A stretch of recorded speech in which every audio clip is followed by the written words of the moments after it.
മഹിതം മലയാളം.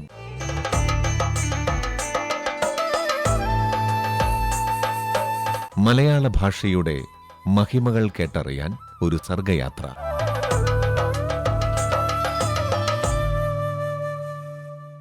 ഇന്ന് മഹിതം മലയാളം അവതരിപ്പിക്കുന്നത് ഡോക്ടർ സിബു മോഡയിൽ.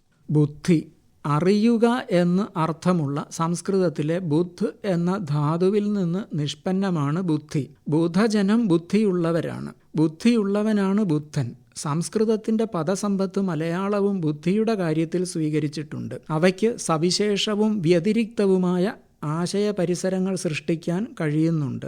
മനനം ചെയ്യുന്നതാണ് മതി. മനനത്തിലൂടെ കാര്യങ്ങൾ മുൻകൂട്ടി മനസ്സിലാക്കി അപകടങ്ങൾ തരണം ചെയ്യാൻ കഴിയും. മതിമാൻ ബുദ്ധിമാനാണ്. മതിമതി ബുദ്ധിമതിയാണ്. ധീ, ധിഷണ തുടങ്ങിയവ കാര്യങ്ങളെ ഗ്രഹിക്കാനുള്ള ബുദ്ധിയാണ്. വേണ്ട വിധത്തിൽ വസ്തുതകൾ ധരിക്കുന്നതാണ് ധീ.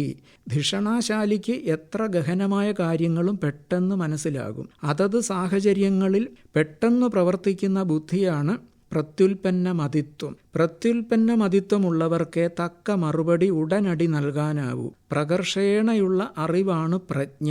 ചുറ്റുപാടുകളെ ജാഗ്രതയോടെ മനസ്സിലാക്കുകയും വർത്തമാനകാല സാഹചര്യങ്ങൾ തെളിമയോടെ തിരിച്ചറിയുകയും ചെയ്യുന്നത് പ്രജ്ഞയുള്ളവരാണ്. മനീഷ മനസ്സുകൊണ്ട് കാണുന്ന ബുദ്ധിയാണ്. വിവേകത്തോടെ കാര്യങ്ങളെ നിരീക്ഷിക്കുന്നവനാണ് മനീഷി. അറിവ് ശേഖരിച്ചു വെക്കുന്ന ബുദ്ധിയാണ് മേധ. മേധാശക്തിയുള്ളവരാണ് പഠിച്ച കാര്യങ്ങൾ എന്നേക്കും ഗ്രഹിച്ചു വെക്കുന്നത്. മേധയുള്ളവരാണ് മേധാവികൾ. മേലധികാരി എന്ന അർത്ഥപരിണാമം മേധാവിക്കുണ്ടായത് കാലാന്തരത്തിൽ സംഭവിച്ച ഭാഷാ പ്രക്രിയയാണ്. പുതുമയുള്ള ചിന്ത രൂപപ്പെടുത്തുന്ന ബുദ്ധിവിശേഷത്തിനാണ് പ്രതിഭ എന്ന് പറയുന്നത്. നവീനാശയങ്ങൾ ഉൽപ്പാദിപ്പിക്കുന്ന ക്രിയാത്മക ശേഷിയാണ് പ്രതിഭയുടെ പ്രത്യേകത. ബുദ്ധിക്ക് മലയാളത്തിൽ വേറെയും പ്രയോഗ വൈപുല്യമുണ്ട്. ബുദ്ധിജീവി എന്ന് വിശേഷിക്കപ്പെടുന്നത് ദാർശനികമായ അറിവോ സർഗാത്മകമായ അറിവോ ഉള്ളവരാണ്. കാര്യതടസ്സം നേരിടുന്ന തരത്തിലുള്ള പ്രയാസത്തെ സൂചിപ്പിക്കാൻ ബുദ്ധിമുട്ട് എന്ന് പ്രയോഗിക്കാറുണ്ട്. തക്ക സമയത്ത് വേണ്ട വിധത്തിൽ പ്രവർത്തിക്കാൻ കഴിയാതെ വരുന്നതിനാണ് ബുദ്ധിമോശം വന്നു എന്ന് പറയുന്നത്. ബുദ്ധിരാക്ഷസൻ, ബുദ്ധിശൂന്യത, വക്രബുദ്ധി, കുബുദ്ധി തുടങ്ങി വേറെയും പ്രയോഗ വൈവിധ്യം മലയാളത്തിലുണ്ട്.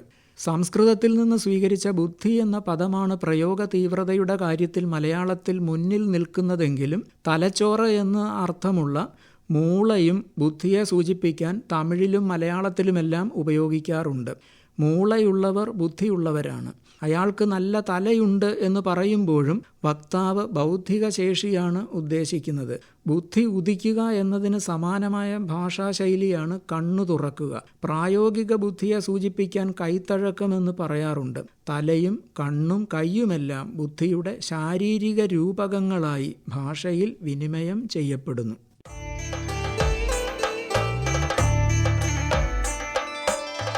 മഹിതം മലയാളം.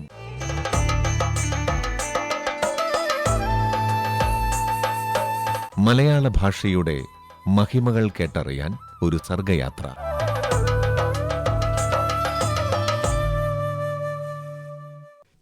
മഹിതം മലയാളം എല്ലാ ദിവസവും രാവിലെ 7 മണിക്കും രാത്രി 8:50-നും.